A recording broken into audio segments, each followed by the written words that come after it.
Hi, and welcome. You're listening to the X22 Report. My name is Dave, and this is episode 835, and today's date is December 5th, 2015, and the title of this episode is The Current Economic Collapse News Brief. Now, before I get started, I just want to make an announcement. Tomorrow, Sunday, I'll be uploading an interview with John Titus. He's from Best Evidence. If you're on the X22 Report alert email system, you will get an email. If you subscribe to the YouTube channel X22 Report Spotlight, you should get an email from YouTube. If not, come right over to the channel, type in X22 Report Spotlight, should bring you right to the video, or you can come over to the x22report.com site, scroll down a little bit, look over to your right hand side, you'll see the video there, or you can see the video on newssentinel.com. That's newssentinel.com, and you can see the video on that site. Let's get right into the economic collapse news. Now, the U.S. government central bankers are continually telling us that we are in a recovery. And each month, they put out one or two high-profile government reports showing the U.S. is growing, it's adding jobs, and recovering since that Great Recession of 2008. But it's not clear how this can be, when part of the economy that makes and moves real things continually shrinks. U.S. manufacturing has been contracting for the past year. And we've been showing this through past reports. We've been showing that the Baltic Dry Index has been declining, which is the raw material that factories use. And we can see right now the trucking industry, the railroad industry, these companies that move things around the country, well, guess what? They're falling apart too. They're in decline. Now, one of the discrepancies between the overall growth and real stuff is that most of today's economy is made up of services. And they're on the corporate media today telling everyone that, we don't need manufacturing anymore. It's okay. We're a service industry. But what is the service sector? It's mostly software, restaurants, banks, construction companies, retailers, doctors, and hospitals. Can an economy thrive if it doesn't make or move physical things? Well, the answer is no. We know this because most of the services mentioned above either maintain the status quo, like healthcare and restaurants, or houses, and basically they're consuming rather than building capital. And this is why their whole entire meme will not work. This is how we know the economy is collapsing. We have lost our manufacturing edge. It's in a decline. We are losing manufacturing jobs. We cannot maintain this country being a service-oriented country. It just will not work. And we've been showing this through everything that we've been looking at. And as we move forward, we can see that this economy continually declines. Doesn't matter what the stock market does. It doesn't matter what job reports they put out there. It doesn't matter if they revise GDP 3,000 times. That's not going to change what's really going on here. And what's really going on is the economy is collapsing. And we know that Russia, China, many of the BRIC nations, they're preparing for this. This is why this system, this alternate system was set up. Is it going to be a better system? Most likely not. Most likely the central bankers will get their teeth into it and manipulate it the way they want it in the end. But they know that the dollar system is collapsing. And we know that Russia and China, they signed a mammoth 30-year contract for Russian gas to China back in 2014.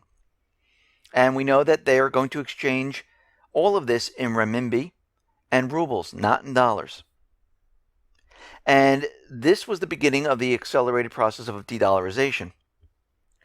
But what we're seeing right now is since the yuan, renminbi, has been green-lighted to become a reserve currency, there are clear signs right now showing that gold is to make a dramatic return to the world monetary stage. Russia and China are decisively paving the way for the world economy de-dollarization. And they're going to be creating this alternative. And right now, it's going to take the form of a gold-backed ruble and a gold-backed renminbi or yuan. And this will start the snowball effect of the US dollar. This is why Russia and China have been accumulating so much gold. This is why they've been setting up their separate and apart gold exchange. Because the world will need stability. And stability is a currency backed by gold. This has been done like this for thousands upon thousands of years. And as the dollar dies, everything is going to be moving from west to east. And the transition will not be that smooth, because to make this transition, it just can't happen out in the open. They need to have war to interrupt what is really going on with the dollar. So after the war, they can say, okay, let's reset the system. This is something new. But really, it's the same stuff we've been doing. Now, out in the UK, we realize when private West central bank countries decline, collapse, their business at this point is to disarm the people, take control of the people, and to spy on the people, because the government powers are very nervous. And we see this throughout history where many of the countries go down this path. And we see the UK right now, France and other nations, they're all in different areas, but pushing this as hard as they possibly can. And we know here in the United States, they're using the, you see something, say something. But the UK is taking this a little bit further. In a series of pamphlets circulating among local governments in the United Kingdom, British parents are now being encouraged to spy on their own children and to report any instances of possible radicalization. Now, it sounds great on the surface, and it always does. But the instructions that they're putting out on how to spot a terrorist in your home is as follows. There are 3 signs. Out of character changes in dress, behavior, and changes in their friendship group. Losing interest in previous activities and friendship. Well, every teenager goes through this. Secretive behavior and switching screens when you come near them when they're on their iPad, their phone, their computer.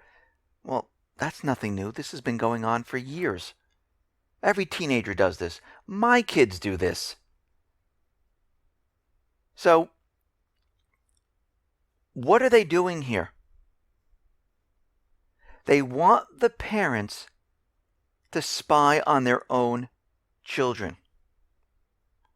And the other sign, they're saying, is a mistrust in mainstream media reports and belief in conspiracy theories, appearing angry about the government policies, especially foreign policies, questioning the government propaganda. Well, we're not allowed to question things anymore? No one's allowed to question what the government is telling us? Well, this goes against everything. So basically, those people who are in line with the government, they're fine. Those people who are questioning, who have a website or a YouTube channel or a Twitter account or a Facebook account that is questioning the government, this could be signs that they're radicalized. No, this is signs that we're calling the governments out on their propaganda. Because if you really think about it, and we look at the United States, the founding fathers, they would have to be called terrorists. Men and women who were radicalized, because they called the British government out on the propaganda, on how they're not working for the people, the lies. And this is what the governments are doing right now. We see the laws changing in Paris. We see the laws changing in the United States. Right now in the United States, they're trying to remove the weapons from the people. And the EU, throughout Europe right now, is taking the sovereignty away from the governments. Right now, the EU is considering measures to intervene in states' borders. They will make the decision for the countries. The European Union is considering these measures to basically control the EU borders, to guard a member state's external frontier, to protect the Schengen open border zone. Such a move would be controversial. It might be blocked by states because they're saying, hey, listen, we don't want to give up our sovereignty. We would like to control our borders on our own. But the EU is now stepping in. They want the power. And remember, this is an unelected body of men and women. And we can see right now that they're trying to take control of this whole entire area. Iran is out there. They're saying they have proof of Turkey's oil trade. They have video. They have documentation. They have photographs. And they're going to be releasing it along with what Russia did. Even their government officials in Turkey saying, yes, the Erdogan family has been smuggling oil from Syria and Iraq into Turkey and selling it to many different areas like Israel, throughout Europe, and everywhere else. Russia is continually bombing the Islamic State. They've hit more oil transport cars. They hit an Al-Qaeda training camp.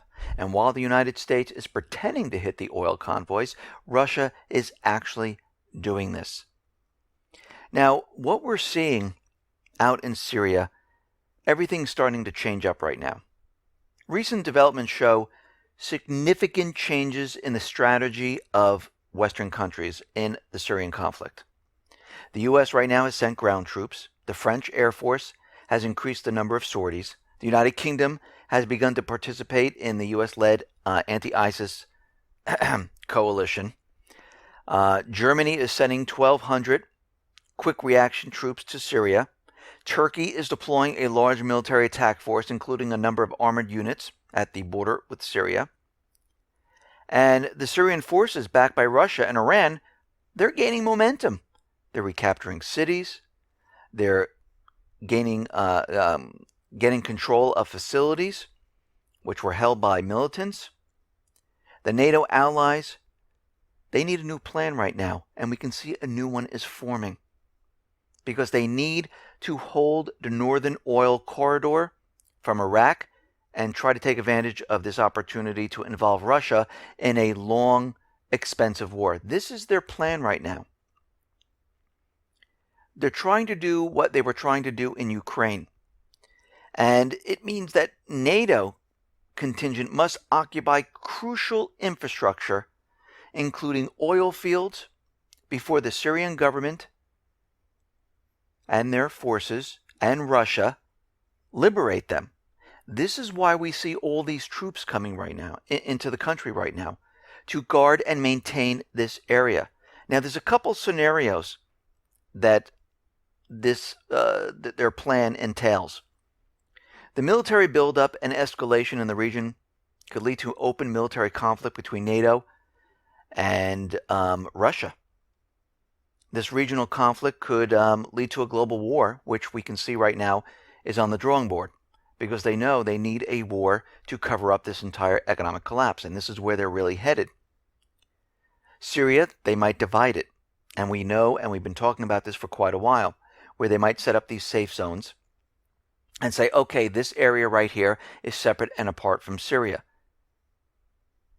And we can see the first scenario is most likely going to happen here, where there's going to be a conflict between Russia and the NATO allied forces. And we can see as more and more troops are being brought into this area, as they try here in the United States to push the authorization for war, things are just going to escalate at this point. Germany wants to bring in special forces to back up their units. They want to bring in elite commandos, just in case of an emergency, they say. So we can see what's happening right now. It's a complete buildup. They've changed they changed plans. The tactics is changing a little bit, but the goal is always the same: to get Assad, to start war if they can't. Now, I mentioned that Ashton Carter was out there saying that they're opening up all positions for women to go into combat roles, and everyone, of course, is saying this is a fantastic idea. It should be equal, men, women, they should go into combat roles. And it sounds good on the surface, but there's always an underlying agenda in this. And if we look back in time to 1981, there was a U.S. Supreme Court ruling excluding women from the draft. And the reason why they can do this, it was because women were excluded from combat roles. So let's think about what they're doing right now. Is this the best interest for the people to include them in all combat roles? Is this really what they're doing? Or are they saying, okay, the combat roles are open now. Now we can draft the women. And this is what they're doing. If this goes through, like it is right now, all women turning the age of 18 will have to register, just like men, to be drafted into the military. This is their plan. And you say, why? Why would they want to do this now? They want to do this now because we're heading into war. That's why they're doing it. And it's moving faster and faster because the economy is collapsing. Listen, everyone, thanks a lot for listening. Be well, be safe, and especially be prepared. Thanks a lot.